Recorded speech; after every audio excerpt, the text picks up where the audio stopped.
saying that PACAF has sent this letter around. Leaders of the base are instructed: do not use pronouns, age, race, etc. And they go on. The unauthorized examples of unauthorized language are male, female, youngest, oldest, he, she. But you're saying that that was not an official communication. That has not been a directive. That is not an official communication from the HAF. Correct. Okay. And so your position to me is today that is not policy, and that they have not been so instructed. That is correct. This is a social media policy kerfuffle. I mean, this is not real. It's not happening. Hey everybody, welcome back. You just saw that snippet, and yes, you heard it right. We're about to watch a clip where a United States Senator, in an official hearing, has to ask an Air Force general how banning the words he and she is supposed to help us win a war. I am not kidding. This is where we are now. This is what Pentagon leadership is reportedly prioritizing. While China is building a navy, we're apparently having debates about grammar. Senator Josh Hawley is in this hearing, asking the very questions the rest of us are shouting at our screens. You have to see this. Let's run the full clip, and then we are absolutely breaking it down. Much to the ranking member, and thank you, Madam Chair, and thanks to the witnesses for being here. General Stitt, let me talk with you, and we start with you if I could. I have spoken repeatedly with the Secretary of the Army about replacing aging homes at Fort Leonard Wood in my home state, and there is no doubt in my mind that service members deserve better than they are getting right now. I was just there a few weeks ago. I toured the homes myself. I spoke to residents. I spoke to spouses. I spoke to children who lived in the homes. These homes need to be replaced. What concerns me is the Army doesn't seem to have a plan to replace this aging housing stock. So let me just ask you this. In your opinion, how does the availability, or maybe lack of availability, of quality military housing for service members and their families affect recruiting and retention? Senator Hawley, good afternoon.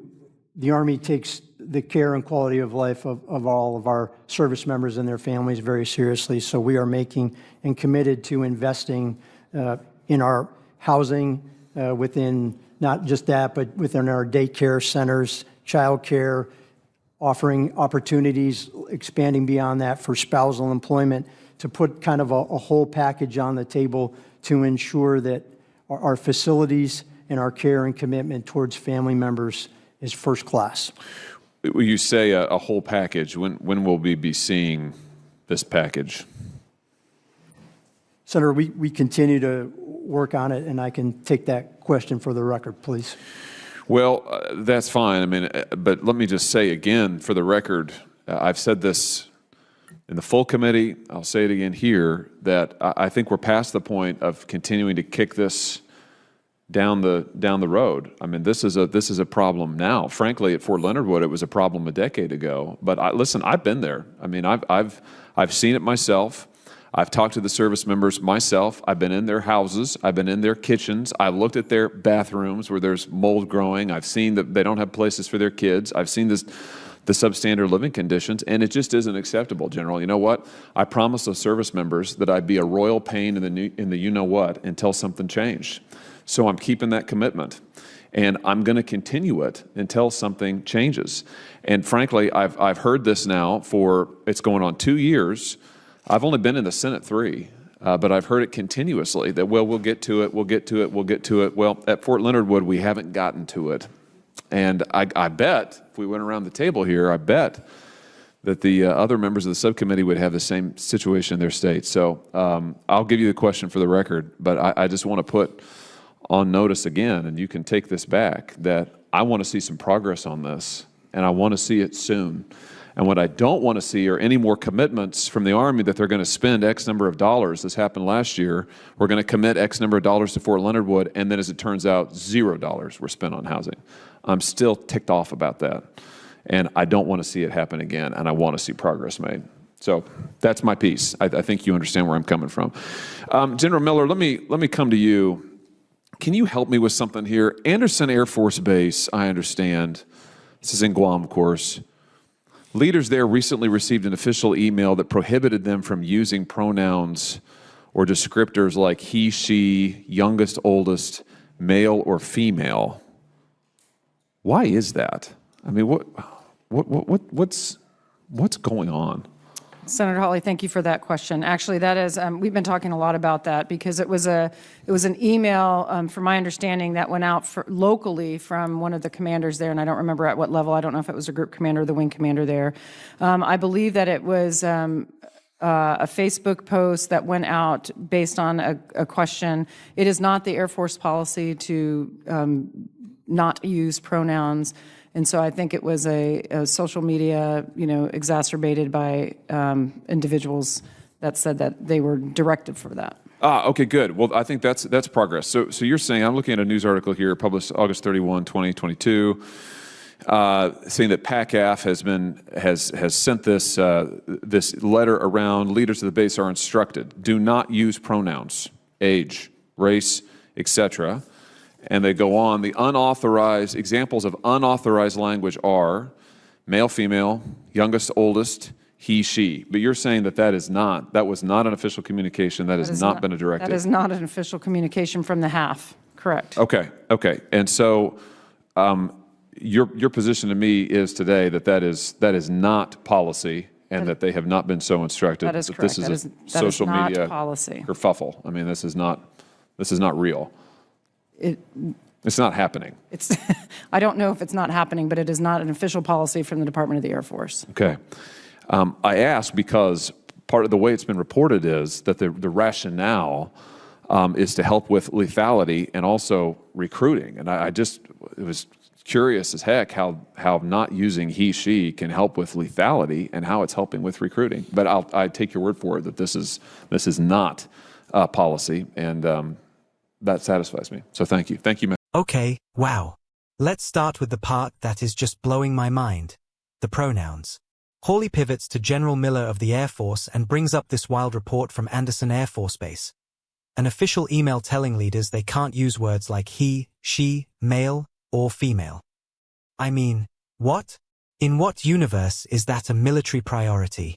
Now, to be fair, General Miller immediately tries to walk it back. She says, "Oh, that's not Air Force policy. That was just a local commander. It got blown up on social media." Okay, fine. Let's take her at her word. But honestly, does that even make it better? That means a commander in the Air Force, someone in leadership responsible for our troops, thought this was a good and necessary idea. Someone with real authority sat down and thought, you know what will really improve our fighting force? Banning pronouns. To me, that is almost worse than it being official policy, because it shows you the mindset. It shows you the kind of absolute nonsense that is rotting the system from the inside. But this is the killer. This is the entire point, and Hawley just nails it. The reason he's asking is because the reported rationale behind this insanity was that it would help with lethality. And that's when he drops the common sense bomb on the whole hearing. He just looks at her and says, I'm just curious as heck how not using he and she can help with lethality. Yes, thank you. That is the question. While our adversaries are building hypersonic missiles, stealing our data, and launching satellites, we have generals, or at least commanders, who think the path to victory runs through an HR-approved vocabulary list. This is what Hawley is so good at. Cutting through all the bureaucratic, DC woke nonsense and getting to the point. What does this have to do with winning? What does this have to do with defending the country? And the answer is nothing. It's a dangerous distraction. It's proof that parts of our military leadership are focused on the wrong things. And you know what? This focus on priorities connects directly to what he was doing in the first half of the clip, too. It's the same fight. He was grilling that army general about mold in military housing. He's not reading a memo, he went there. He toured the homes. He saw the substandard conditions that service members' families are being forced to live in. And what does he get? The same bureaucratic runaround. The general says, we are committed to investing in a whole package. A package? Sir, they're not asking for a spa day. They're asking for a wall that isn't caving in. And Hawley calls him out. He's fired up because the army promised money for this exact problem before, and then spent zero. So you see what's happening. It's the same battle. Hawley is focused on the real world: mold, housing, lethality, the actual things that matter for a functioning military.